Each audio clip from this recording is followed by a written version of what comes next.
मित्रांनो, लाडकी बहीण योजनेबद्दल अनेक वेगवेगळ्या अफवा मागील काही दिवसांपासून आपण पाहत आहे, ज्यामध्ये लाडकी बहीण योजनेचे निकष बदलणार का किंवा पुन्हा एकदा तपासणी केली जाणार का, अशा अनेक गोष्टींबद्दल आपण विविध पद्धतीने ऐकतोय.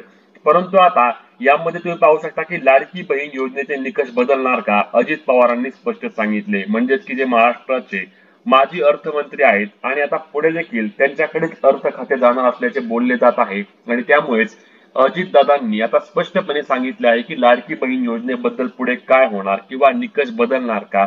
आणि जे विरोधकांकडून किंवा इतरही अनेकांकडून बोललं जात आहे की यामुळे तिजोरीवर मोठ्या प्रमाणावर भार निर्माण झाला आहे, मग योजना बंद होणार का, किंवा सरकारने जे आश्वासन दिले होते की आम्ही सत्तेत आल्यानंतर मुख्यमंत्री माझी लाडकी बहीण योजनेसाठी आम्ही महिन्याला 2100 रुपये करणार, हे खरं आहे का, याबद्दलची सविस्तर माहिती आपण पाहणार आहोत.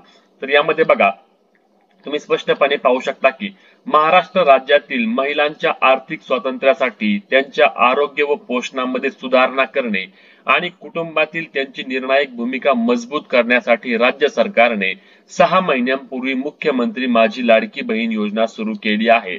म्हणजे आता या योजनेअंतर्गत डिसेंबर महिना जर आज पकडला तर जुलै महिन्यापासून ही योजना सुरू झाली आहे आणि जुलै, ऑगस्ट, सप्टेंबर, ऑक्टोबर, नोव्हेंबर असे 5 महिन्यांचे सर्व पात्र महिलांच्या बँक खात्यामध्ये 1,500 रुपयाप्रमाणे 7,500 रुपये जमा करण्यात आले आहेत. आता डिसेंबर महिन्याचे पैसे देखील येत्या काही दिवसांमध्येच महिलांच्या बँक खात्यावर जमा होणार असल्याचे देखील सांगण्यात आले आहे. आणि त्यामुळेच आता पुन्हा एकदा ही महिलांच्या बँक खात्यावर पैसे कधी येणार याबाबत महिला चौकशी करत आहेत. आता यामध्ये तुम्ही पाहू शकता की लोकसभा निवडणुकीमध्ये महाराष्ट्रात अपयशी ठरल्यानंतर महाराष्ट्र राज्य सरकारने लाडकी बहीण योजना सुरू केली आणि ज्यामध्ये 21 ते 65 वर्ष वयापर्यंत वय असलेल्या महिलांना योजनेअंतर्गत लाभ दिला जात होता. हा लाभ काय मिळतो, तर लाभ हा महिन्याला 1500 रुपये लाभ असतो. आणि आता हाच लाभ महिन्याला 2100 रुपये करण्याबाबत राज्य सरकार लवकरच हालचाली करणार असल्याचे देखील सांगण्यात आले आहे. त्याचबरोबर याबद्दल बोलताना अजितदादांनी स्पष्टपणे सांगितले आहे की कोणत्याही प्रकारचे इतर अटी किंवा निकष या योजनेमध्ये आम्ही कुठल्याही प्रकारे टाकणार नाही.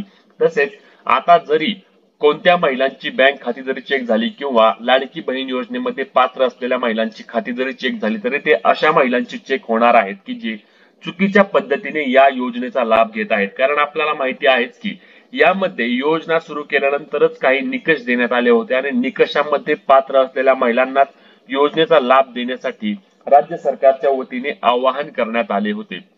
आता यामध्ये निकष काय होते तर याबद्दल देखील आपण पाहिलं आहेच.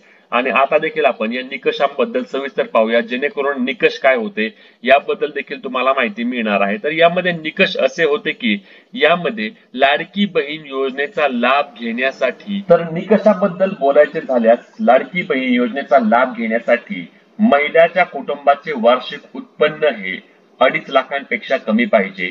महिलाचे वय 21 ते 65 वर्ष वयोगटात पाहिजे. तसेच एका कुटुंबातील 2 महिला लाभ घेऊ शकतात, परंतु त्यामध्ये एक महिला विवाहित आणि एक महिला अविवाहित असावी. कुटुंब म्हणजे की जी महिला लाभ घेत आहे त्या महिलेच्या कुटुंबातील कोणतीही व्यक्ती टॅक्स भरणारी नसावी. त्यासोबतच त्याच्या कुटुंबातील कोणतीही व्यक्ती गव्हर्नमेंट सर्वंट म्हणजे की सरकारी नोकरदार नसावी.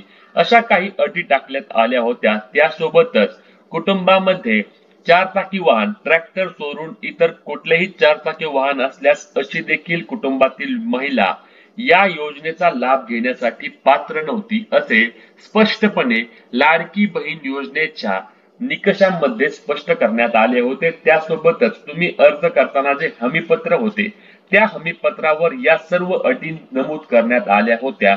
परंतु तरी देखील अनेक महिलांनी या योजनेसाठी पात्र नसताना देखील योजनेचा अर्ज केला. असेच याबद्दल सांगायचे झाल्यास संजय गांधी निराधार योजनेचा लाभ घेणाऱ्या महिलांना देखील मुख्यमंत्री माझी लाडकी बहीण योजनेसाठी पात्र करण्यात येत नाही, हे देखील तुम्ही यामध्ये लक्षात घ्यायचे आहे. आता पुन्हा एकदा खाती कोणती चेक होणार की असा चुकीच्या पद्धतीने कुणी लाभ घेतला आहे अशी खाती चेक केली जाऊ शकतात आणि ज्यांनी चुकीच्या पद्धतीने लाभ घेतला आहे केवळ त्याच महिलांचे पैसे बंद केले जाऊ शकतात. इतर कुठल्याही महिलेला यामध्ये कोणत्याही प्रकारची अडचण येणार नसल्याचे देखील उपमुख्यमंत्री अजित पवार यांच्याकडून सांगण्यात आले आहे। आता यामध्ये बघा, महायुती सरकारने निवडणूक काळात घोषणा केली होती की महाराष्ट्रात पुन्हा एकदा त्यांचं सरकार आलं तर लाडकी बहीण योजनेअंतर्गत महिलांना 1500 ऐवजी 2100 रुपयांचा हप्ता दिला जाणार आहे। म्हणजेच की आता महिलांना लवकरच लाडकी बहीण योजनेअंतर्गत 1500च्या ऐवजी 2100 रुपये महिन्याला मिळणार आहेत।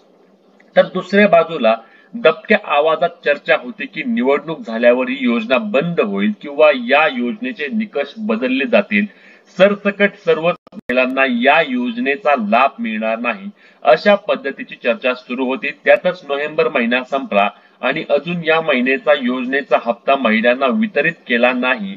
यामुळे महिलांसह राज्यातील जनतेच्या मनात या योजनेबाबत संभ्रम आहे। आता दरम्यान राज्यातील काळजीवाहू सरकारचे उपमुख्यमंत्री अजित पवार यांनी या योजनेबद्दल भाष्य केले आहे।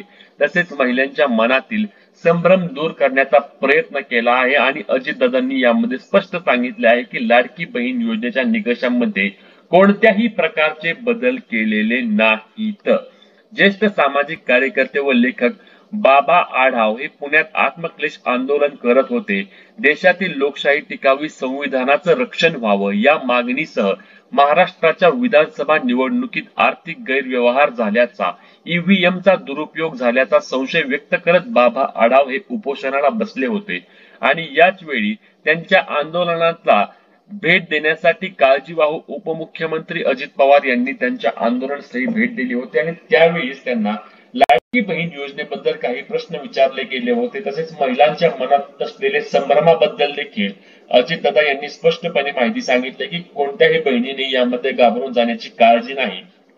त्यासोबतच लाडकी बहीण योजनेचा लाभ घेण्यासाठी ज्या महिला पात्र असूनही त्यांचा अर्ज भरताना काही प्रमाणात अडचणी आल्या किंवा अर्ज करू शकल्या नाहीत, अशा महिलांना देखील आम्ही पुन्हा एकदा या योजनेसाठी अर्ज करण्याची संधी उपलब्ध करून देऊ, असे देखील अजित पवार यांच्याकडून सांगण्यात आल्यामुळे महिलांनी आता कोणत्याही प्रकारचे मनामध्ये शंका न ठेवायची आहे आणि तुम्ही या योजनेचा लाभ घेत असल्यास आणि तुम्ही सर्व अटींमध्ये पात्र असल्यास तुम्हाला योजनेचे हप्ते सर्वचे सर्व मिळणार आहेत।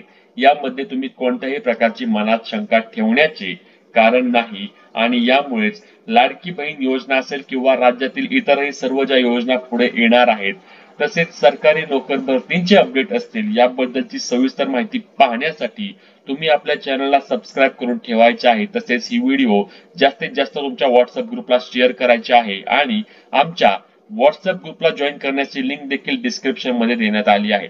त्यामुळेच भेटूया पुढच्या व्हिडिओमध्ये, तोपर्यंत